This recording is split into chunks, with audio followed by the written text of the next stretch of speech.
warahmatullahi wabarakatuh. Alhamdulillah, innal hamdalillah nahmaduhu wa nasta'inuhu wa nastaghfiruh wa na'udzu billahi min shururi anfusina wa min sayyiati a'malina. Man yahdihillahu fala mudilla lahu wa man yudlil fala hadiya lahu. Asyhadu an la ilaha illallah wahdahu la syarika lahu wa asyhadu anna Muhammadan 'abduhu wa rasuluh. Allahumma salli wa sallim ala nabiyyina Muhammadin wa ala alihi wa sahbihi wa sallama tasliman katsira. Wa ba'du qala Allah ta'ala fi kitabil aziz ya ayyuhalladzina amanu taqullaha haqqa tuqatih wa la tamutunna illa wa antum muslimun. Wa qala subhanahu ya ayyuhalladzina amanu taqullaha wa qulu qawlan sadida يصلح لكم أعمالكم ويغفر لكم ذنوبكم ومن يطع الله ورسوله فقد فاز فوزا عظيما وبعد فإن أصدق الحديث كتاب الله وخير الهدي هدي محمد صلى الله عليه وسلم وشر الأمور محدثاتها وكل محدثات بدعة وكل بدعة ضلالة. Amma ba'du falhamdulillah rabbil alamin. Kembali kita bersyukur kepada Allah Subhanahu wa taala yang masih memberikan kita kesempatan untuk memperbaiki amal-amal kita, untuk menebus dosa dan kesalahan kita, yaitu Allah memberi kita salah satu modal terpenting dalam melaksanakan itu semua, yaitu usia atau umur. Sehingga tanpa bosan kami ingatkan ketika kita bangun, kita membaca alhamdulillahilladzi ahyana ba'da ma amatana wa ilaihi nusyur.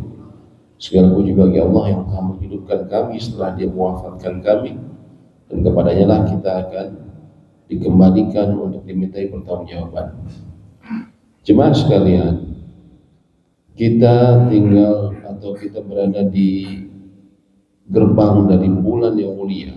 Kira-kira lebih dari atau hampir sebulan ke depan akan datang bulan yang ditunggu-tunggu oleh kaum muslimin, yaitu bulan Ramadan, yang Nabi SAW apabila bulan ini datang, beliau mengabarkan kepada para sahabatnya, atakum syahrul Ramadan, telah datang kepada kalian bulan Ramadan, syahrul mubarak, bulan yang penuh keberkahan, tufattahu fihi abwabu al-jannah, yang dibukakan di dalamnya pintu-pintu surga. Watughlaqu fihi abwabul jahim, sebaliknya pintu neraka ditutup. Tughalli fihi maradu syayatin, di hari-hari tersebut syaitan-syaitan dari kalangan jin yang sangat keras penyesatannya, mereka diikat kejang-kejang. Fihi lailatun khairun min alfi syahr, di dalamnya terdapat malam yang lebih baik daripada 1000 bulan. Man hurima khairuha faqad hurim, barang siapa yang terhalang dari kebaikan, dari melakukan amal-amal soleh di malam tersebut secara khusus ataupun secara umum, melakukan amal-amal soleh di bulan tersebut, faqad hurim, sungguh dia telah terhalang dari kebaikan yang sangat banyak.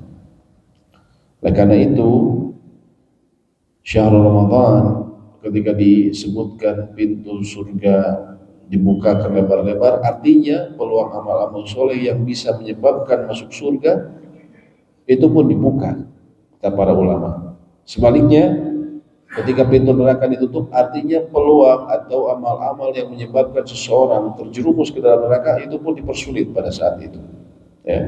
Tentunya, dan juga kita sering mendengarkan walillahi utaqaa minan nar, dan Allah memiliki orang-orang yang dibebaskan dari api neraka, wa dzalika fi kulli lailatin, dan itu terjadi setiap malam. Artinya ada orang-orang yang memang seharusnya dia berhak, naudzubillah, menjadi ahli neraka karena dosa-dosanya sepanjang hidup dia, tapi karena dia datang di bulan tersebut dengan mengajarkan amal soleh dan bertobat, kemudian dosa-dosanya diampuni sehingga dibebaskan dari api neraka.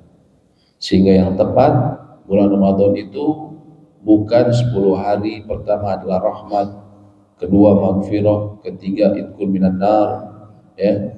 Sebagaimana disampaikan banyak, ya, banyak orang, ya, memang ada hadisnya seperti itu, cuma hadisnya dhaif, hadisnya lemah.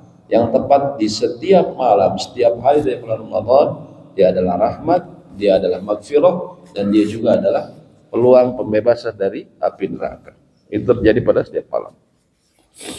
Oleh karena itu, karena agama kita adalah agama ilmu, ya, Allah berfirman, fa'lam annahu la ilaha illallah.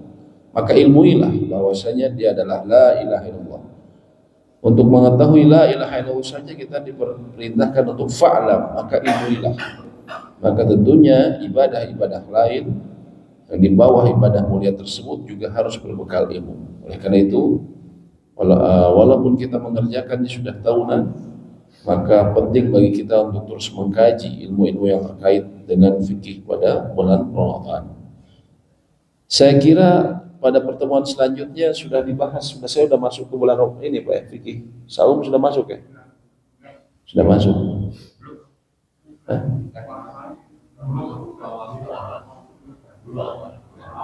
Oh ini belum masuk. Oh ini belum.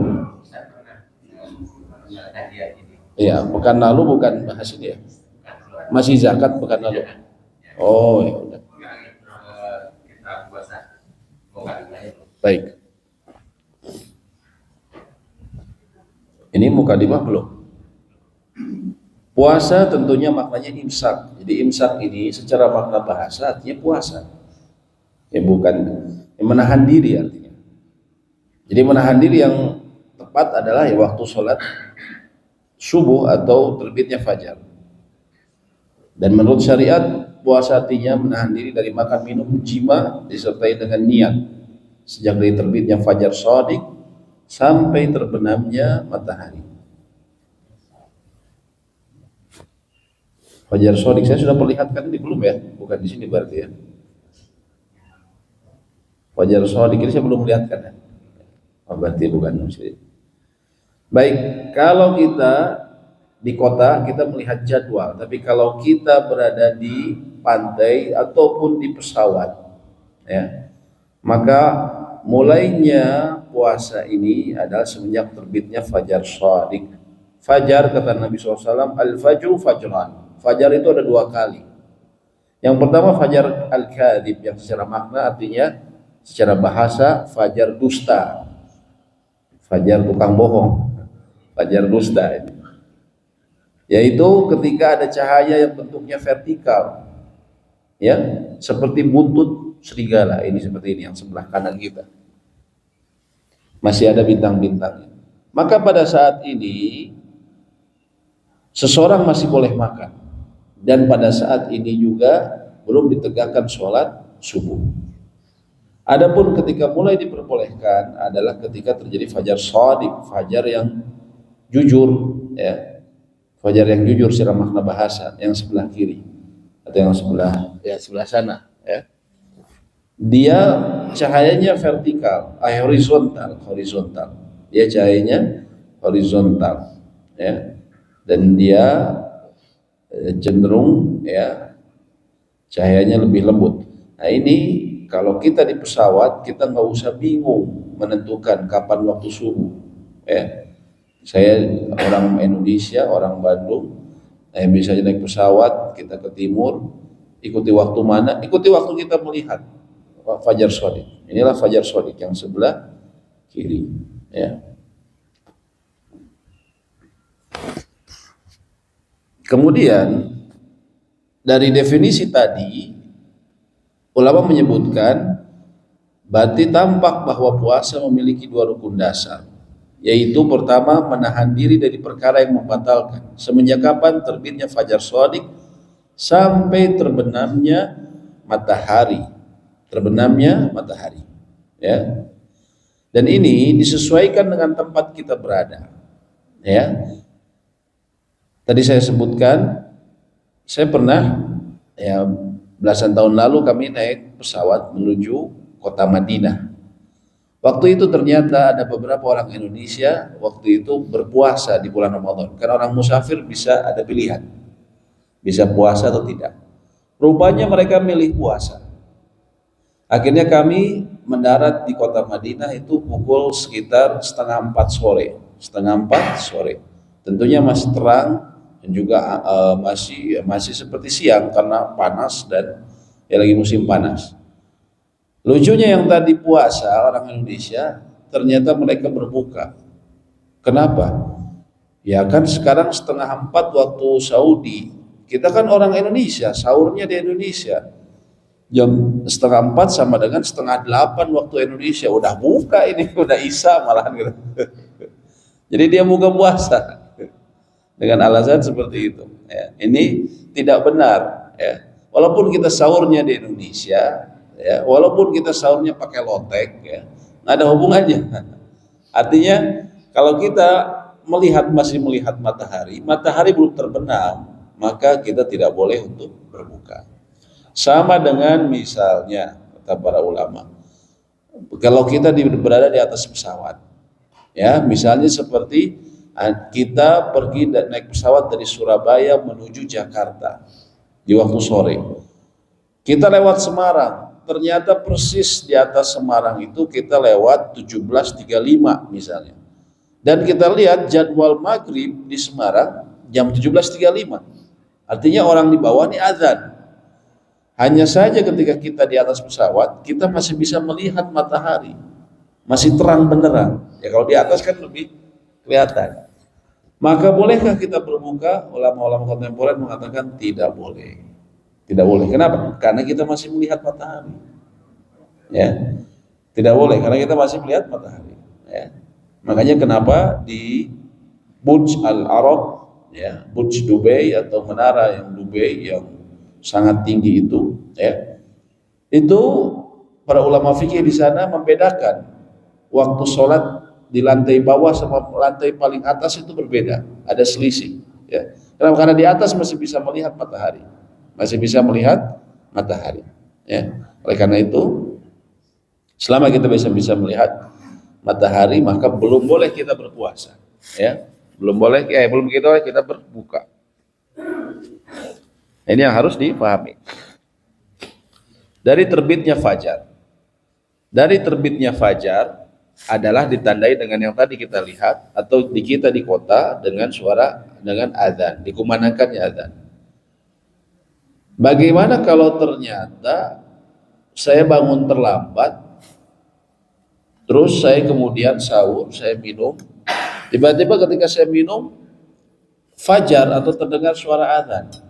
Apa yang harus dilakukan? Saya teruskan minum saya atau saya berhenti? Atau saya makan saya tanggung nih kan? Atau saya berhenti? Bagaimana Pak?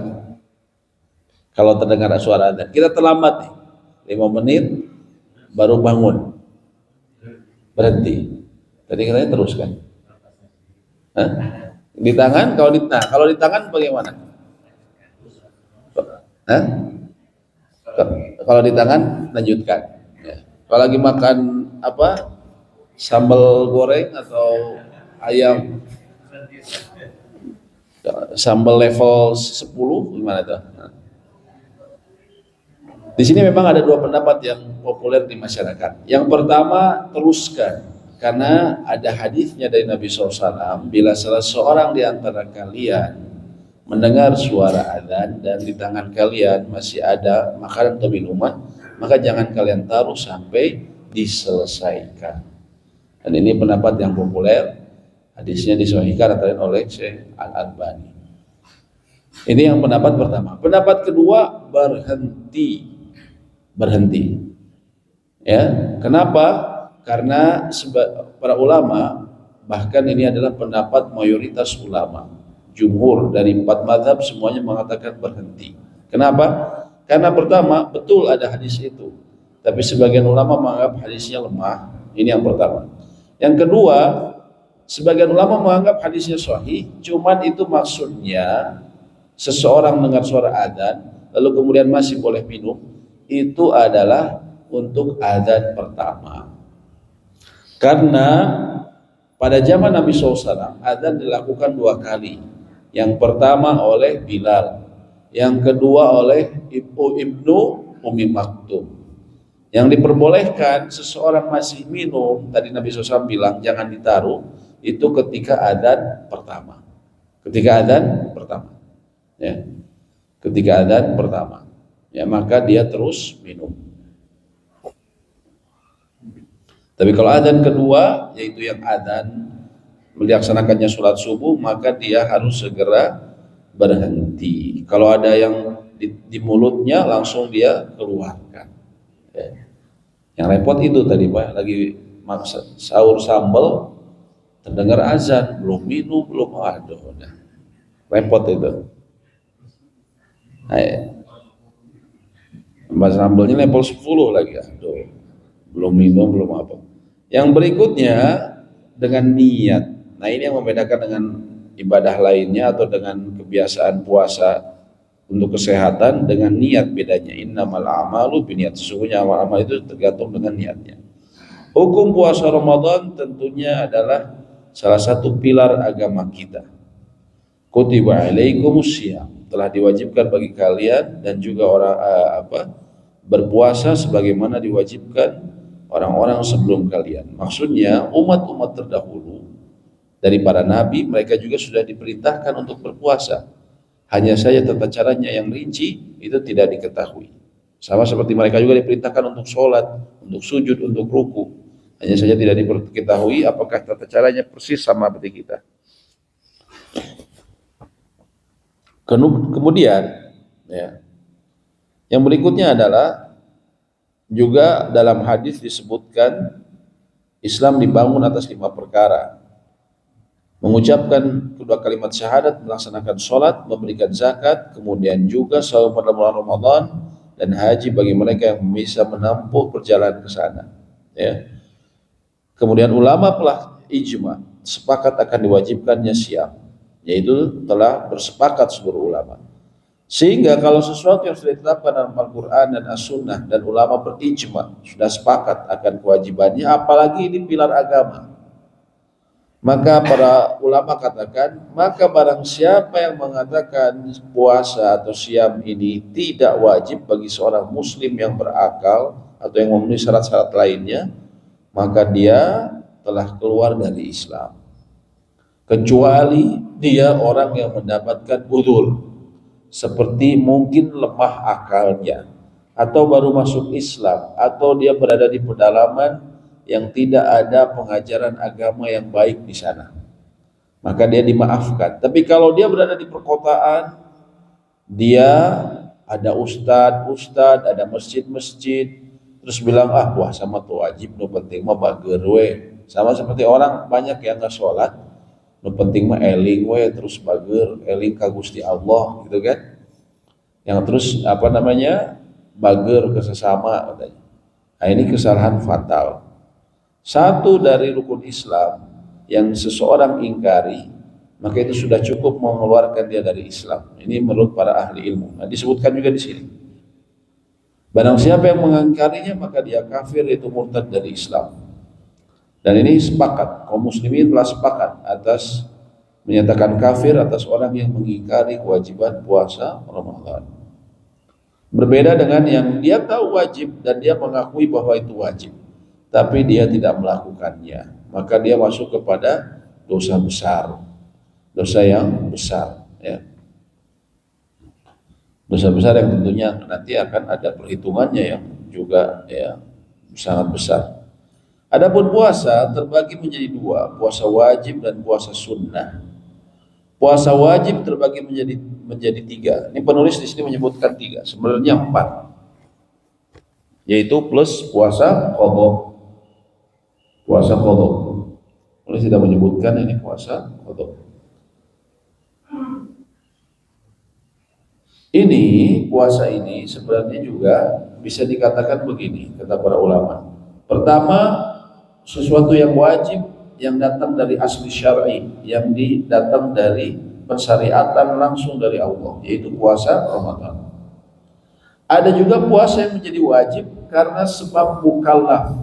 Mukallaf ini orang yang terkena beban taklif, beban syariat, yaitu dia muslim, berakal, dan juga telah balik, yaitu puasa kafarat, puasa nadar, dan puasa qadha. Dia masuknya menjadi wajib bukan karena langsung dari syariat, tapi karena dia sendiri, yaitu seseorang puasa nadar. Kalau misalnya ya anak saya dapat pekerjaan itu, saya mau puasa ya 1 bulan berturut-turut, taunya dapat kerjaannya ya, maka hukumnya wajib dia puasa sebulan berturut-turut, dan itu akan menjadi hutang bagi dia sampai dia meninggal ya. Kalau dia bernazar seperti itu, wajibnya karena apa? Karena dia sendiri, dia yang mengungkapkan seperti itu. Waduh, ternyata beratnya cina puasa sebulan berturut-turut. Salah sendiri kenapa nadarnya gitu. Kenapa nggak nadarnya cuma sehari saja, atau sebenarnya tidak perlu bernadar. Nadar ini ulama mengatakan hukumnya makruh ya. Kenapa? Karena para ulama katakan tidaklah keluar nadar kecuali dari seorang yang bakhil. Maksudnya bakhil nih artinya orang dia seolah-olah memberi syarat kepada Allah. Ya Allah, berikan saya ini, nanti saya mau loh, gitu kan. Berikan saya ini, nanti saya akan berikan saya pekerjaan ini, nanti saya mau bersedekah segini, gitu kan. Nah, ini kata para ulama, ini keluar dari seseorang yang bakhil. Harusnya dia kerjakan saja amal soleh, kerjakan saja amal soleh, lalu dia berharap kepada Allah, berdoa dan husnuzon, Allah akan memberikannya ya, tidak perlu menjadi semacam transaksi ya. Jadi kalau bicara boleh ya boleh nadar ini, hanya saja karena ini kebiasaan manusia sejak lama nadar ini ya, sehingga juga ada dalam Islam, namun para ulama katakan termasuk makruh nadar. Kemudian yang berikutnya puasa kafarat ya, puasa kafarat karena na'udzubillah misalnya karena membunuh, ada puasa kafaratnya. Kemudian juga puasa karena seseorang menggauli istrinya di siang hari bulan Ramadan, maka dia yang pertama harus membebaskan budak. Kalau tidak ada, baru boleh pindah yang kedua, yaitu dia puasa 2 bulan berturut-turut tanpa terputus 1 hari pun bagi sang suami. Sang suami 2 bulan berturut-turut tanpa terpotong 1 hari pun. Kalau istrinya itu diperhitungkan haid dan nifasnya. Kemudian puasa qadha pun termasuk wajib ya, termasuk wajib. Jadi puasa wajib ini ada yang datangnya dari syar'i langsung dari syariat, yaitu puasa Ramadan, sisanya adalah yang wajib karena dari sebab hamba itu sendiri. Berbicara mengenai Ramadan, maka kita telah sering dengar man qama lailatul qadri imanan wa ihtisaba, barang siapa melakukan qiyamul lail pada malam Lailatul Qadar karena keimanan dia tahu bahwa malam ini lebih baik dari 1000 bulan, dan dia mengimani apa yang ada dalam Al-Quran dan apa yang dijelaskan Nabi SAW. Wahtisaba, dan dia berharap pahala sama Allah, karena Allah menjanjikan pahala yang lebih baik daripada 1000 bulan dan seterusnya. Ghufira lahu ma taqaddama min dzambi, maka Allah akan ampuni dosanya yang telah lalu ya. Orang yang sholat di di malam Lailatul Qadar, sholatnya dia 1 rakaat, dia lebih baik daripada sholatnya 1 rakaat, atau lebih baik daripada sholatnya dia itu lebih baik daripada sholat orang yang sholat selama 1000 bulan. 1000 bulan itu sekitar berapa Pak? Hampir 84 tahun, 83 sampai 84 tahun. Tanpa henti. Ada nggak orang yang kita kenal yang dia semenjak lahir, semenjak keluar dari perut ibunya sampai usia 83 tahun itu sholat terus? Nggak ada. Nah, ini orang sholat sholat di malam tersebut Lailatul Qadar itu lebih baik dari orang yang seperti itu. Bayangkan betapa besarnya, tapi betapa banyak juga kaum muslimin melalaikannya karena dengan berbagai macam alasan. Ada juga yang alasannya, masa segede gitu sih ya pahalanya, ya kerjakan saja, insya Allah pahalanya di sisi Allah. Ini kita ya kalau mengetahui keutamanya seperti ini, benar-benar diagendakan, Pak. Diagendakan. Ini kesempatan besar dari Allah untuk kita menambah amalan, catatan amal. Diagendakan semua yang kira-kira menghalangi agenda ini diatur. Jangan kemudian kita mengatur agenda ini. Ya. Harusnya kita perhatikan. Ya, makanya kalau ada kesempatan untuk itikaf 10 hari, ini saking besar nih. Sebenarnya itikaf itu 10 hari terakhir bulan Ramadan, tujuan utamanya agar seseorang tidak terlepas dari Lailatul Qadar. Ya. Karena Lailatul Qadar sebagaimana jumhur ulama fahami itu berpindah setiap tahun sesuai dengan hikmah Allah dan akan terus terjadi sampai hari kiamat. Ya. Sehingga untuk menjaga itu semua supaya kita memastikan dapat, maka disunnahkan, disyariatkan ada iktikaf, ya, karena untuk mengejar itu sebenarnya keutamaan itu. Kemudian juga barang siapa yang berpuasa karena dasar iman dan berharap pahala, maka diampuni dosanya yang terlalu. Kata ihtisaban di sini artinya berharap pahala, sehingga ini menjadi dalil juga, ya, pelajaran buat kita dari hadis ini. Kata para ulama, bolehnya seseorang beramal berharap pahala, boleh, ya. Karena ada sebagian orang yang mengatakan, oh nggak usah berharap pahala lah, yang penting mah ikhlas aja. Ya, jangan ingin dapat pujian manusia, jangan juga berharap pahala. Salah. Namanya ikhlas itu artinya murni. Artinya kita murni ingin balasan hanya dari Allah. Itu maksudnya. Ya. Kenapa ya? Karena memang ada di hadis-hadisnya. Bahkan ada dikatakan salah seorang sufi mengatakan, kalau aku beribadah kepadamu ya Allah karena ingin surga, maka masukkan aku ke dalam neraka. Nah ini celaka nanti.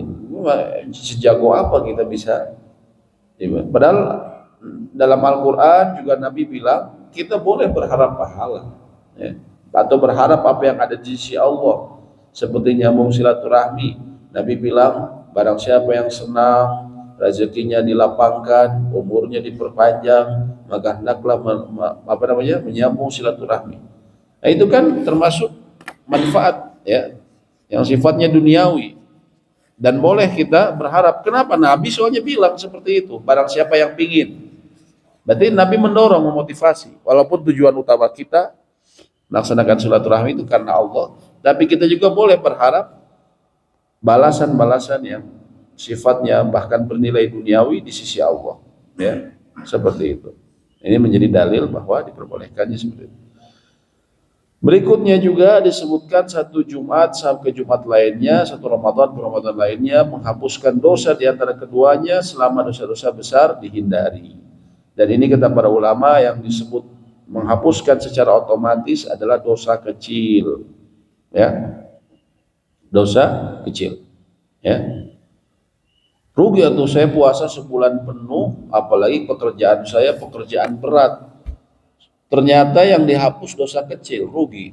Enggak, kata para ulama, karena mereka mengatakan la tahqiranna shaghirah, janganlah kalian sepelekan atau anggap remeh dosa kecil.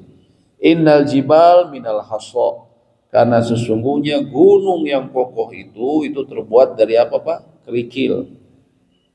Gunung yang besar itu kalau kita lihat, perhatikan, dari kerikil. Memang mungkin ada batu besar, tapi banyaknya kerikil awalnya, ya, di kumpulan kerikil. Begitu pula dengan dosa kecil, dikumpulin sehari, 2 hari, 3 hari, 4 hari, setahun, 2 tahun, usia kita puluhan tahun, ya sudah numpuk, Pak. Kalau kita nggak mencari peleburnya, dia sudah menjadi gunung yang siap menimpa kita. Oleh karena itu kata para ulama, kita harus mencari pelebur-peleburnya.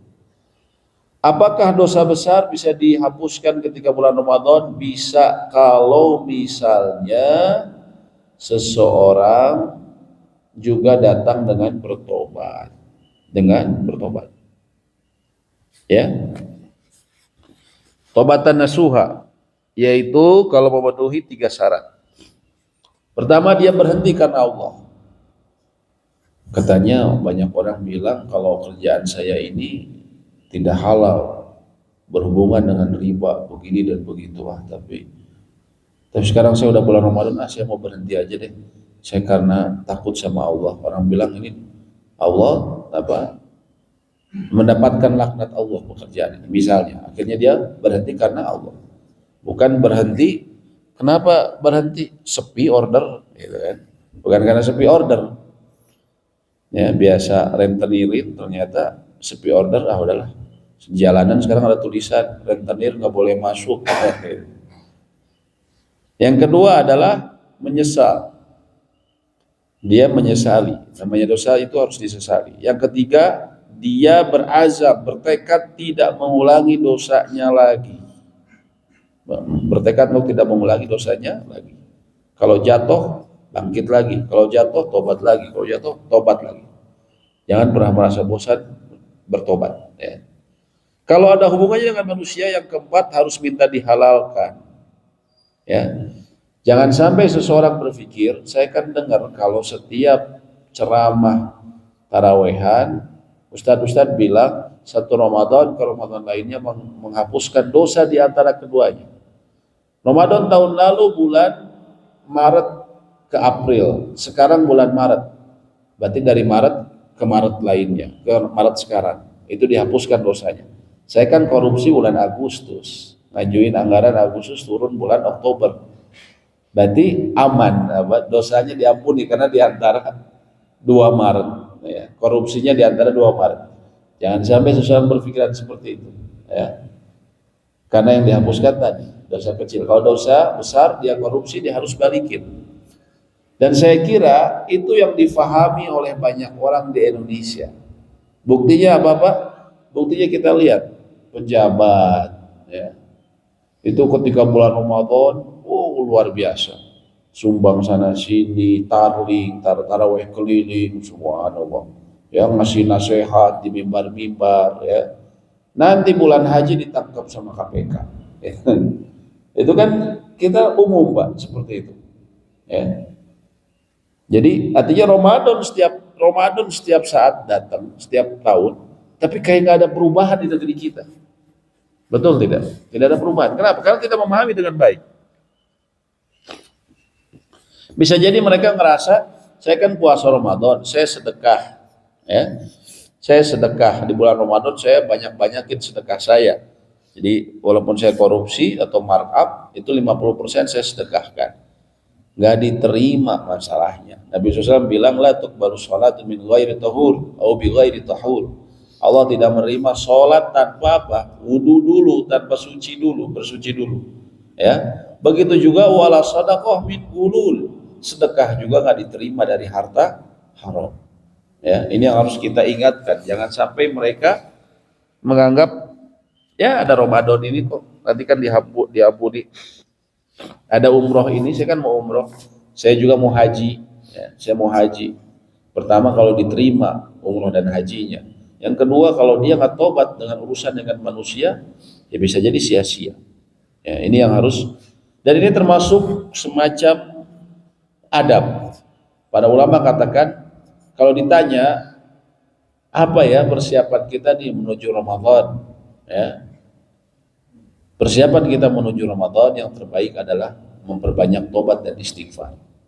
Ya, kalau di masyarakat kita lebih ke fisik. Pada Ramadan dia orang ngecat rumah, itu kan, orang naon gitu biasanya. Sifat kadang sifatnya duniawi. Justru yang paling penting yang sifatnya hubungannya dengan ukhrawi. Ya, bertobat antara memperbanyak istighfar, dan tobat itu adalah salah satu persiapan terbaik selain menuntut ilmu untuk persiapan di bulan mulia tersebut. Yang berikutnya, hikmah disyariatkannya puasa Ramadan tentunya banyak sekali. Antara lain mensucikan jiwa, membersihkan dan membasuhnya dari sifat buruk dan akhlak tercela. Para ulama katakan, ketika seseorang puasa lalu kemudian dia mengalami konflik dengan orang lain yang mengajaknya untuk misalnya bertarung atau berkelahi, maka disunahkan dia mengatakan inni shaim.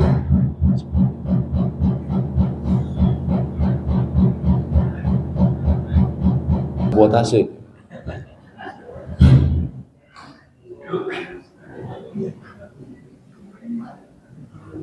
Ya.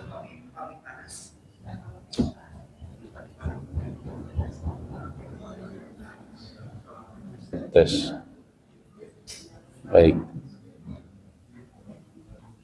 Jadi ketika kita mengatakan ini shaim, saya ini puasa, kata para ulama, di antara pelajaran, bahkan kita diperintahkan untuk mengucapkan dengan keras, ini shaim, saya ini puasa.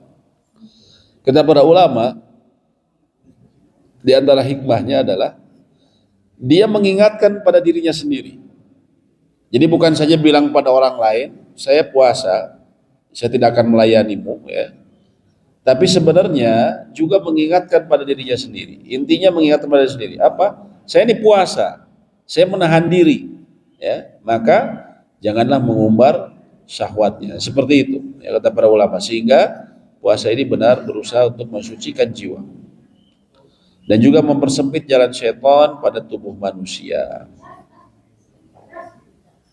Artinya puasa ini benar-benar mempersempit jalan syaitan, karena Nabi SAW mengatakan syaitanu yajri majrodamil insan. Syaitan itu dia bisa berjalan di antara aliran darah manusia dan dia bisa mempengaruhi. Makanya orang yang jauh dari mengingat Allah, jauh dari zikir kepada Allah.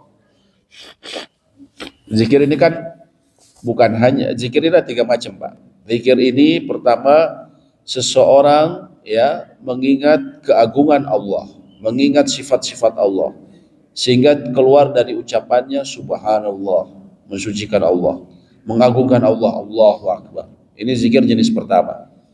Zikir jenis kedua adalah seseorang ya mengingat perintah dan larangan Allah. Dia mengingat Allah melarang ini, Allah memerintahkan itu jenis zikir jenis kedua. Dan zikir jenis ketiga adalah zikru ala illah. Ala illah ini apa? Fabi ayyi ala rabbikuma tukadziban. Nikmat artinya ala itu. Mengingat nikmat-nikmat yang telah Allah berikan. Orang yang berzikir kepada Allah, orang yang puasa juga mempersempit jalan syaitan. Ketika seseorang tidak berzikir kepada Allah, ya, maka syaitan akan mudah masuk dan mempengaruhi dia. Karena dia masuk lewat darah manusia. Juga dalam puasa terdapat sikap zuhud terhadap dunia dan godaannya. Juga puasa menggugah sifat empati kepada fakir miskin. Dan tentunya banyak lagi faidah-faidah yang lain. Namun kita tetap niatkan ibadah kita ini pertama karena melaksanakan, kata para ulama, imtithalu amrillah, awamirillah. Kita melaksanakan perintah Allah karena Allah perintahkan. Adapun yang ini adalah hikmah dan buahnya. Syarat wajib puasa Ramadan, yang pertama Islam, sehingga seseorang yang kafir tidak ada kewajiban. Ada orang ikut-ikutan puasa untuk menarik simpati orang muslim. Saya punya guru SMP itu Katolik, dia kalau kita puasa ikut-ikutan puasa, Pak. Ya. Solidaritas kata dia. Dia puasa, dia sedekah, bahkan orang kafir ini, orang Kristen ini 10% sedekahnya untuk gereja, bukan 2,5% lagi. Ya.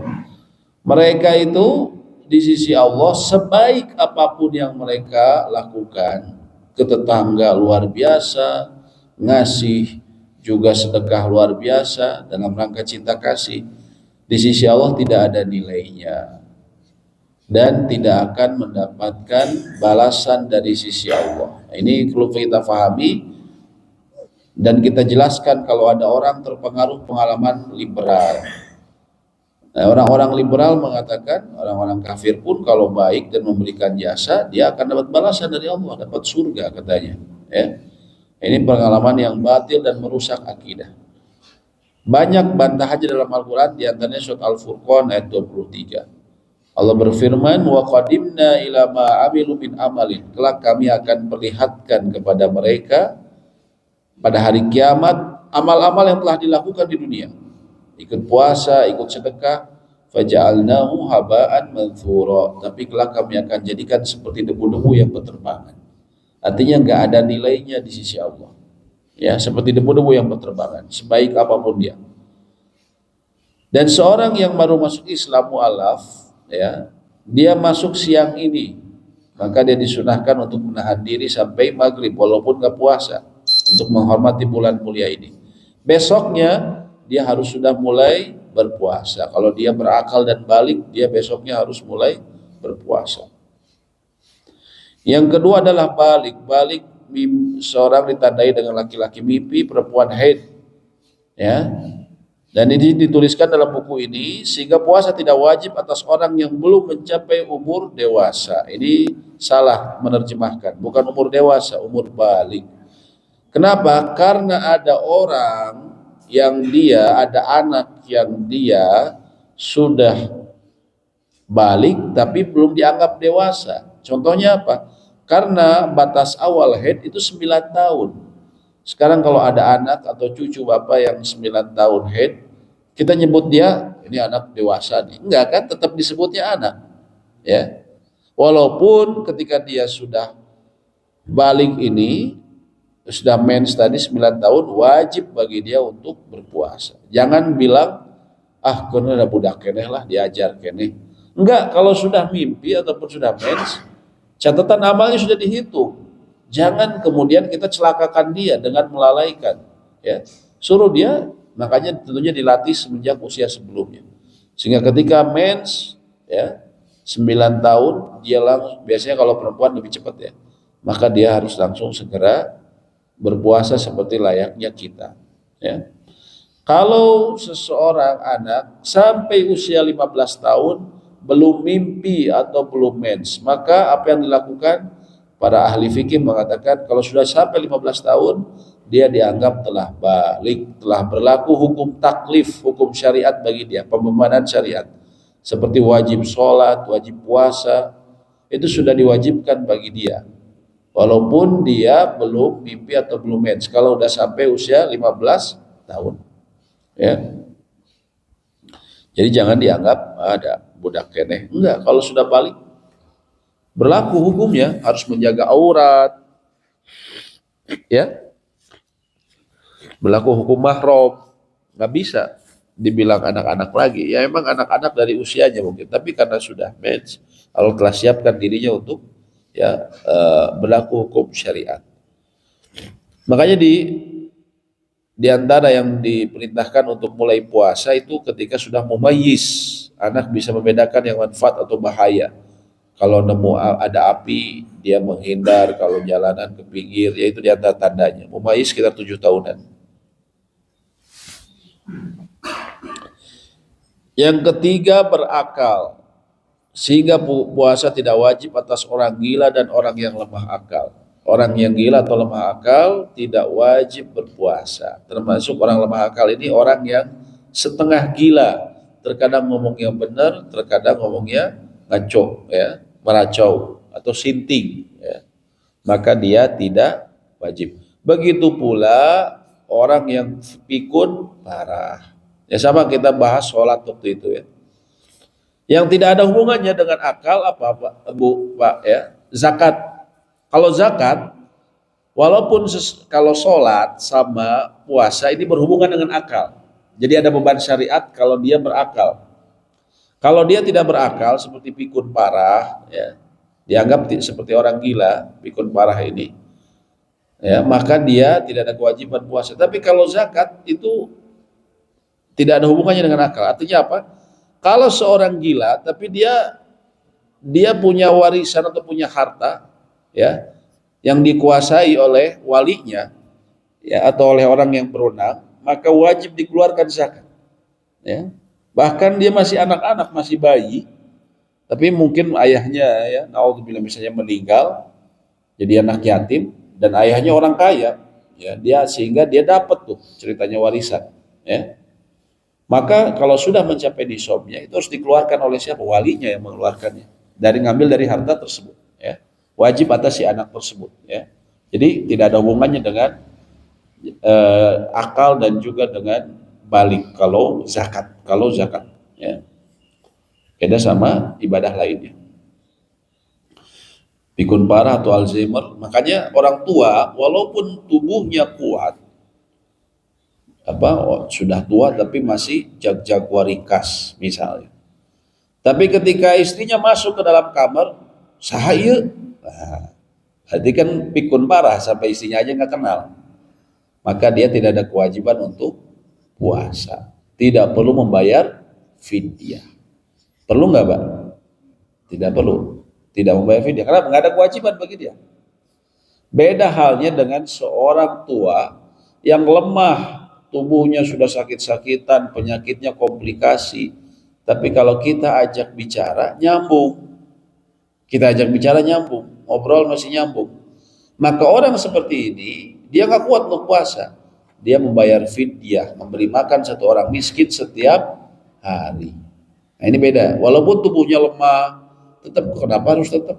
Iya, karena dia penyakitnya nggak berhubungan dengan akal. Kalau berhubungan dengan akal, maka hilang kewajibannya. Nabi SAW mengatakan rufi'a qalamun an salathatin atau rufi'al qalam an salathatin. Pernah catatan amal itu diangkat dari 3 kelompok. Yang pertama dari seorang anak sampai dia bermimpi atau balik. Yang kedua seorang tidur sampai dia bangun. Yang ketiga adil majnun hatta yakila, dari seorang yang gila sampai berakal. Ya, orang pikun disamakan seperti orang gila.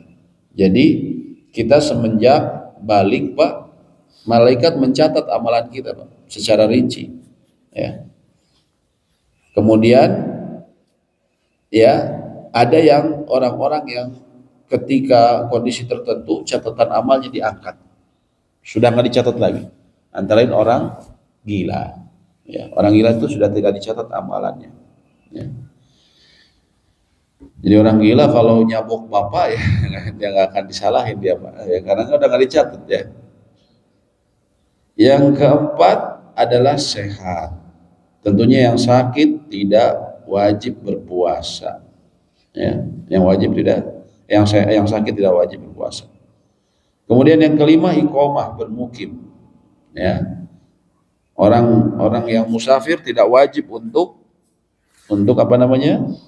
Untuk puasa. Dan yang dimaksud safar musafir ini yang menempuh perjalanan lebih dari 83 km ke atas. Dan safarnya safar karena dalam rangka ibadah ataupun sesuatu yang mubah. Yang berikutnya adalah suci dari haid dan nifas. Wanita haid dan nifas tentunya tidak wajib berpuasa. Ya, tidak wajib berpuasa. Kalau dia sudah suci 5 menit sebelum adzan subuh, maka dia harus meniatkan untuk puasa walaupun belum mandi. Walaupun belum mandi. Ya, dia harus berniat puasa kalau dia bersuci sebelum masuknya fajar. Dan yang terakhir pembahasan kita adalah penetapan masuknya bulan Ramadan. Masuknya bulan Ramadan ditetapkan dengan ru'yah al-hilal atau melihat bulan sabit oleh seorang muslim sendiri atau kesaksian orang lain yang adil, yang jujur, soleh, bersaksi bahwa dia melihat hilal Ramadan berdasarkan firman Allah, "Faman syahida minkumus syahra falyasum." Barang siapa di antara kalian yang melihat, syahidani menyaksikan, di negeri tempat tinggalnya bulan tersebut, maka hendaklah dia berpuasa. Juga Nabi SAW mengatakan, "Idza ra'aitumuhu fasummu." Kalau kalian melihatnya maka berpuasalah. Juga beliau mengatakan, "Summu liruyatihi wa aftiru liruyatihi." Puasalah kalian karena kalian melihatnya dan berbukalah kalian karena melihatnya. Hadisnya dalam riwayat Bukhari dan Muslim. Artinya masuknya bulan Ramadan itu ditetapkan dengan ru'yatul hilal. Peletak syariat yaitu Allah Azza wa Jalla telah menetapkan hukum menetapkan masuknya bulan Ramadan itu dengan ru'yatul hilal. Bahkan Syekhul Islam Ibnu Taimiyah menyebutkan ada ijma, kesepakatan ulama-ulama ya terdahulu bahwasanya untuk menetapkan Ramadan itu hanya dengan ru'yatul hilal, bukan dengan lainnya. Karena pada zaman Nabi SAW sudah ada hisab, tapi Nabi SAW tidak memerintahkan menggunakan hisab. Banyak hikmahnya, di antara lain kemudahan bagi umat. Ya. Adapun kalau tidak terlihat, ketika dilihat ternyata terhalang oleh awan yang tebal atau cuaca yang mendung, maka sunnahnya adalah kita sempurnakan 30 hari. Beliau mengatakan, "Fa in ghubiya 'alaikum fa akmilu 'iddatasy Sya'ban 30." Bila tidak terlihat oleh kalian bulannya, maka sempurnakanlah hitungan Sya'ban itu 30 hari. Kalau tidak terlihat, ya. Jadi ini kita nggak usah pusing. Kalau ada ribut-ribut mengenai kapan puasa, ya kita sebenarnya nggak usah pusing, sudah ada petunjuknya. Dan juga sebenarnya kita sebagai kaum muslimin sebenarnya mudah, kita disuruh sebenarnya mencari saja penjelasan dari yang berwenang, disebutnya waliul amr dalam hal ini, ya, yang berwenang. Yang berwenang dalam hal ini siapa? Yang diakui oleh seluruh umat. Yang diakui oleh seluruh umat di Indonesia adalah dalam hal ini pemerintah yang bekerja sama dengan MUI, ada sidang isbat. Maka itu sudah cukup. Karena Nabi SAW mengatakan sumu li ru'yatihi, dalam bentuk perintah secara tata bahasa Arab itu perintah untuk jamaah. Untuk jamaah, berpuasalah kalian semua ketika melihatnya. Jadi bukan sendiri-sendiri. Jadi Nabi SAW tidak perintahkan sendiri-sendiri. Artinya kita cukup menyadarkan, kita tidak disuruh nyari sendiri-sendiri. Ya. Satu rumah nyuruh ke bapaknya pilarian cing, kata istrinya pilarian kaloteng ketinggal itu eta hilal gitu kan. Nggak disuruh kita satu-satu, nggak dibebankan. Yang dibebankan pemangku kebijakan. Maka kalau kita sudah ya mengambil pendapat mereka, itu sudah kita lepas tanggung jawab. Perkara mereka benar atau salahnya itu tanggung jawab mereka. Kalau benar dapat 2 pahala ijtihad, kalau tidak dia dapat 1, tetap dapat 1 pahala karena dia sudah berusaha. Adapun kita, maka kita sudah lepas tanggung jawab karena kita sudah menyerahkan pada yang memang kewajibannya, ya. Jadi nggak usah pusing kalau dalam hal ini, ikuti saja sidang isbat, ya. Apa yang dikeluarkan dari situ ya sudah ikuti saja, ya. Kalau setiap organisasi mengedepankan egonya sendiri, maka berapa banyak organisasi di Indonesia? Nanti semua daerah akan berbeda-beda. Orang bingung mau ngopor, mau buat opor, mau mudik, mau apa, semuanya waduh kumaha sih di Jawa Barat tanggal segini, Jawa Tengah ada banyaknya pengikut ini tanggal segini, Jawa Timur segini, gitu kan? Nanti semua nggak ada persatuan umat, ya. Jadi sebenarnya cukup dengan mengikuti yang waliul amr. Dan Syekhul Islam menyebutkan bahkan dalam Ruyatul Hilal tadi ada ijma. Terakhir kita akan bahas sedikit mengenai waktu niat berpuasa. Niat berpuasa ini secara ringkas, ada yang memperbolehkan kita niat sekali untuk 1 bulan. Ini pendapatnya Imam Malik, Ibnu Anas. Tapi mayoritas ulama selain Imam Malik, Imam Abu Hanifah, Imam Asy-Syafi'i, Imam Ahmad bin Hanbal, dan mazhab-mazhab mereka mengatakan harus setiap hari atau setiap malam berniat, ya. Dan ini lebih berhati-hati karena Nabi SAW mengatakan man lam yubayyit an-niyah aw man lam yubayyit as-siyam fala siyamalah. Siapa yang malam harinya gak niat untuk berpuasa, maka tidak ada puasa bagi dia. Ini khusus untuk puasa wajib. Maka seseorang harus berniat semenjak malam. Kapan yang disebut malam? Dari terbenamnya matahari, dari maghrib. Jadi kalau besok ditentukan, oh besok puasa, berarti dari mulai maghribnya dia boleh berniat sampai menjelang terbitnya fajar atau sampai adzan subuh. Dia harus meniatkan, dan letak niat yang disepakati para ulama letaknya di hati. Dia cukup dia niatkan dalam hati dia akan berpuasa Ramadan esok hari. Itu sudah cukup, ya. Sebagian ulama mengatakan sahur pun adalah bagian dari niat, ya. Tapi intinya dia harus berniat minimal di waktu tersebut. Kalau misalnya di maghrib sudah niat besok saya akan puasa Ramadan, kemudian sholat isya, kemudian ketiduran 14 sampai azan subuh, apakah sah? Sah, karena dia sudah berniat ketika di malam harinya, ya. Jadi berniat di malam hari. Beda sama sholat puasa sunnah. Puasa sunnah kita ngedadak niat boleh, ya. Ketika jam 8 belum makan dan minum, 8 pagi nyari sarapan gak ada, mau puasa Senin aja deh, boleh. Tapi puasa Ramadan gak boleh. Seperti orang musafir dalam perjalanan, ketika dalam perjalanan saya gak akan puasa, saya akan musafir. Tapi misalnya ketika habis subuh dia cari sarapan, semua tutup. Terus dia bilang, kalau gitu saya puasa aja lah, kan lagi Ramadan juga. Boleh nggak Pak? Nggak boleh, karena dia datang setelah terbitnya fajar. Ya, seperti Allahu a'lam bishawab, demikian yang bisa kami sampaikan. Ya, bila ada pertanyaan atau mau diskusi kami persilakan. Ya, silakan Pak. Oh, ya.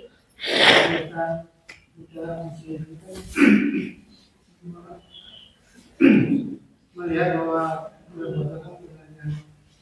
ibadah untuk membayar zakat.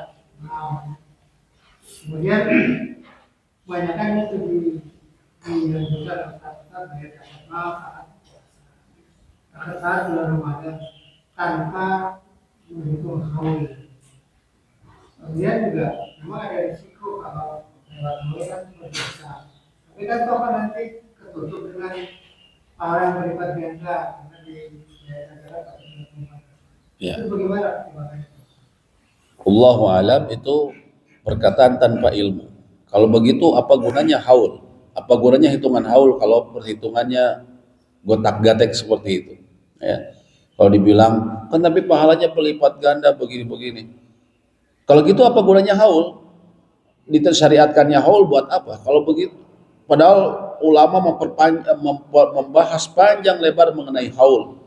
Ya, misalnya begini. Ulama ini sebenarnya ada beda pendapat mengenai haul. Pertama kalau kita misalnya punya harta sudah sampai di nisab, misalnya di bulan Rajab ya, bulan inilah, bulan Rajab, bulan 7. Ya. Kan kita nanti dihitung satu haul sampai Rajab tahun depan. Bulan 7 tahun depan. Para ulama berbeda pendapat mengenai apakah ini misalnya kita sudah uangnya anggaplah kita 200 juta. Ini 200 juta. Apakah yang disebut satu haul itu ujung ke ujung harus sama ataukah perjalanan penuh selama 1 tahun? Kalau kata Imam Abu Hanifah ujung ke ujung, artinya kalau misalnya di bulan Rajab tahun ini kita punya 200 juta, ternyata di bulan Ramadan karena banyak kebutuhan uang kita langsung habis, tinggal misalnya anggaplah ekstrim ya 7 juta. 7 juta anggaplah ekstrim. Tapi kemudian di bulan ke-6 di tahun berikutnya tiba-tiba kita dapat duit lagi 300 juta. Berarti sudah di atas haul kan? Di bulan Rajab sudah di atas haul. Apakah wajib mengeluarkan zakat? Wajib. Karena dianggapnya ujung ke ujung saja. Yang penting ujung ada di atas nisab, ujungnya di atas nisab lagi. Ini pendapat Abu Hanifah. Kalau pendapat ulama lainnya, dikatakan di pendapat jumhur, harus stabil. Uangnya harus stabil. Jadi di atas nisab itu harus stabil selama 1 tahun. Kalau kurang di tengah jalan, misalnya kurangnya di tengah jalan, maka mulai putuslah haulnya. Dimulai haul yang baru. Kalau tadi pendapatnya, dan ini juga ketutup sama pahalanya, ini nggak ada urusan, nggak usah dibahas kayak gini, ngapain? Ilmu hilang semuanya. Ya. Itu perkataan tanpa ilmu, perkataan tanpa ilmu. Ya. Perkataan tanpa ilmu ini, mohon maaf ya. Artinya,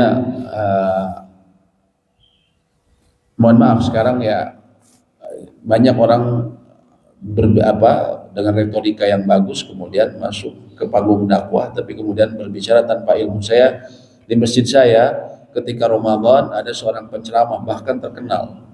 Dia bilang kalau misalnya kita sholat Id terlambat, kata dia, cuma dapat 1 rakaat.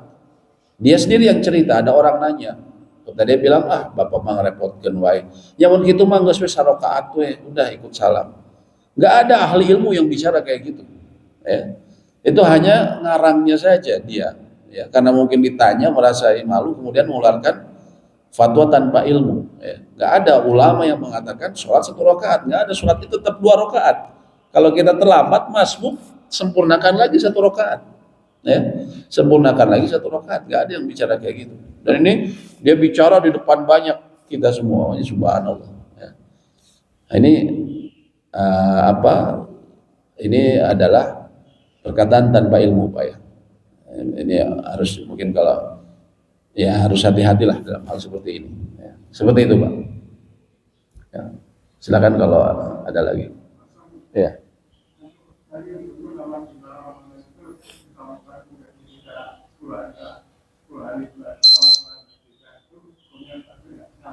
Ya.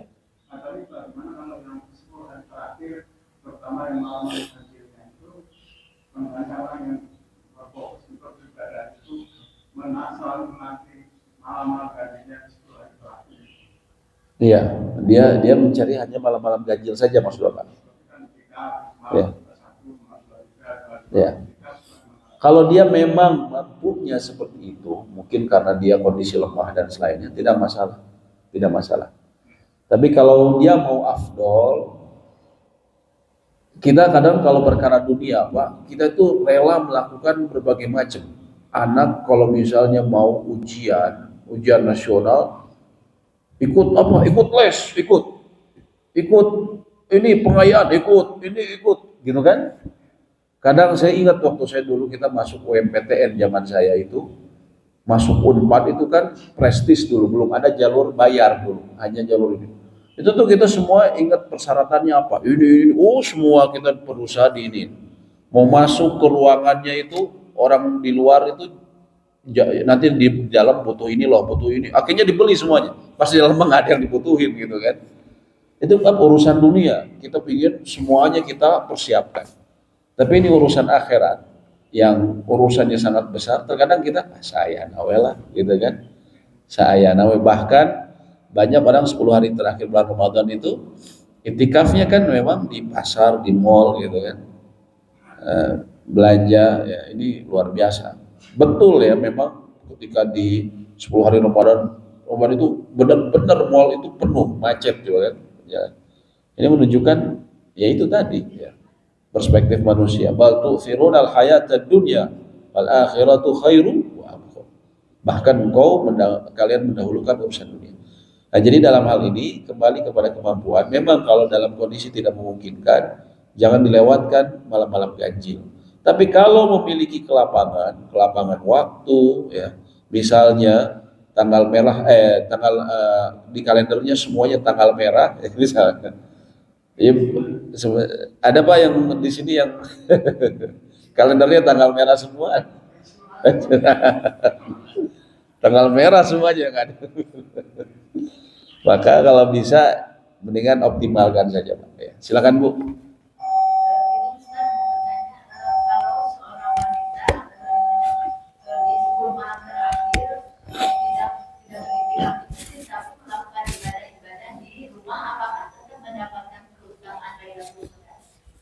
Kalau bicara itikaf, maka jumhur ulama mengatakan tidak. Dia namanya itikaf di masjid.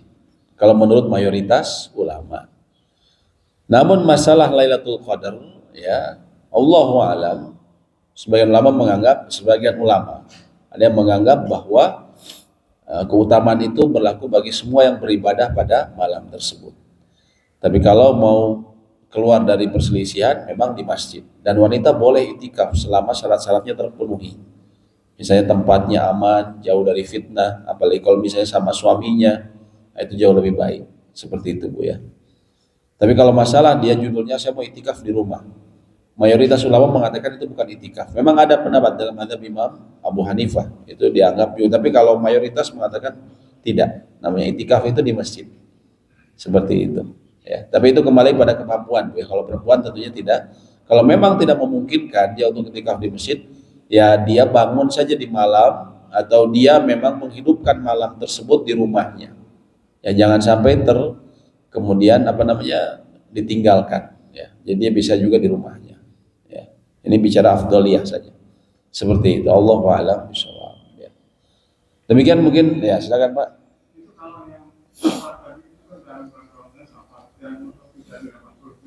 Ya. Ya. Ya.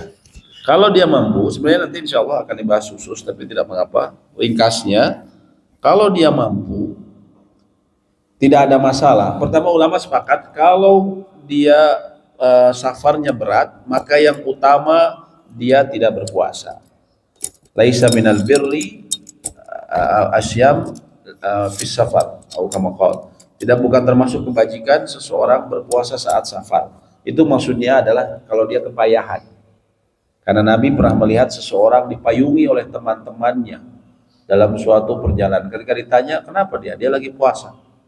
Beliau mengatakan bukan termasuk kebajikan seseorang ketika safar dia puasa. Ini maksudnya bagi orang yang berat. Adapun bagi orang yang ringan, misalnya kemana, ke Jakarta naik bus, Bapak baru ngebalas 3 WhatsApp udah nyampe di Halim. Nah ini gimana? Apakah saya boleh berpuasa di sana, tidak berpuasa di Jakarta? Kalau bicara boleh, boleh. Tapi bicara afdol, menurut Imam Ahmad, afdol berbuka karena itu rukhsah dari Allah dan Allah menyukai rukhsahnya diambil. Tapi mayoritas ulama selain Imam Ahmad mereka mengatakan yang afdol tetap berpuasa. Karena Allah berfirman dalam surat Al-Baqarah, wa antasumu khairun lakum, dan bila engkau berpuasa maka itu lebih baik bagimu. Jadi menurut jumhur kalau merasa berat, kalau ringan maka dia afdol puasa. Kalau di tengah jalan kepayahan, sugante kuat, apekte gitu kan, ternyata kelayang misalnya di asar, maka dia boleh berbuka. Seperti itu Pak ya. Iya, diqadha, wajib diqadha. Wajib diqadha. Seperti itu. Baik, demikian yang bisa kami sampaikan. Semoga memberikan manfaat dan semoga Allah menyampaikan kita di bulan mulia tersebut dalam keadaan sehat, selamat dan juga dalam diberikan taufik untuk melaksanakan amal-amal terbaik. Amin ya rabbal alamin. Allahumma anfa'na bima 'allamtana wa 'allimna ma yanfa'una wa zidna ilma. Rabbana atina fid dunya hasanah wa fil akhirati hasanah wa qina adzabannar. Amin ya rabbal alamin. Subhanakallahumma wa bihamdik, asyhadu an la ilaha illa anta, astaghfiruka wa atubu ilaik. Assalamualaikum warahmatullahi wabarakatuh.